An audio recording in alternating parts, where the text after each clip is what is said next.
देख रहे हैं इसे? ये रेत है। कहा जाता है कि इसे आप मुट्ठी में बंद करके नहीं रख सकते। क्यों? क्या इसका स्वभाव ही ऐसा है, या हमारे हाथों में इतनी सक्षम शक्ति नहीं कि इसे मुट्ठी में बंद करके रख सके, या फिर इसका स्वरूप ही ऐसा है कि ये फिसल ही जाएगी। कदाचित इसीलिए कहा जाता है कि आप रेत को मुट्ठी में बंद करके नहीं रख सकते। परंतु मैं आपसे कहता हूं कि आप रेत को मुट्ठी में बंद करके रख सकते हैं। कैसे? इसका उत्तर है, यदि आपके हाथों में पसीना हो तो आप रेत को अपनी मुट्ठी में जकड़ सकते हो। और पसीना कैसे आता है? परिश्रम से, प्रयास से। तो यदि आप परिश्रम से निकले पसीने से आप रेत को मुट्ठी में बंद कर सकते हो, तो ऐसा क्या है जो आप जीवन में परिश्रम से पा नहीं सकते? मान, सम्मान, धन, संपत्ति, बल, ये सब परिश्रम की उत्पाद है। कभी किसी सुरंग से बाहर निकले हैं आप? कैसा ना भूल पाने वाला अनुभव होता है ना? कितना भयावह अनुभव होता है। मानो हर पल ऐसा लग रहा होता है कि यदि इस सुरंग में बंद हो गए तो क्या होगा?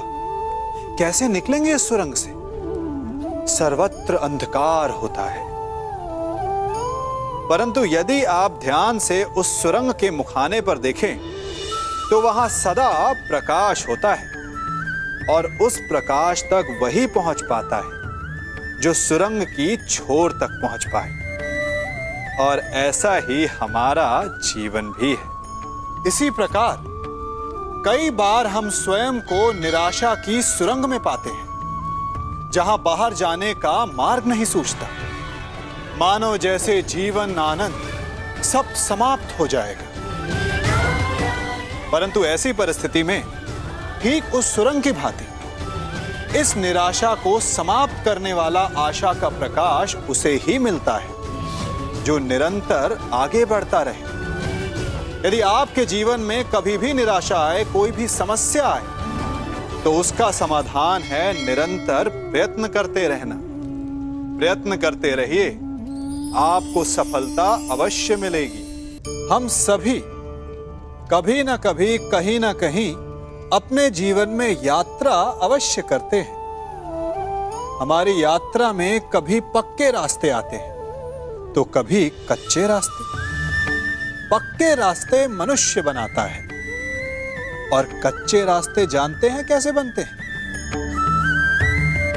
चलते चलते बन जाते हैं। जब लोग एक स्थान से जाते हैं तो पैरों के दबाव से नीचे की घास कुचल जाती है। बार बार उस मार्ग से जाने से धीरे धीरे मार्ग स्वतः ही बन जाता है।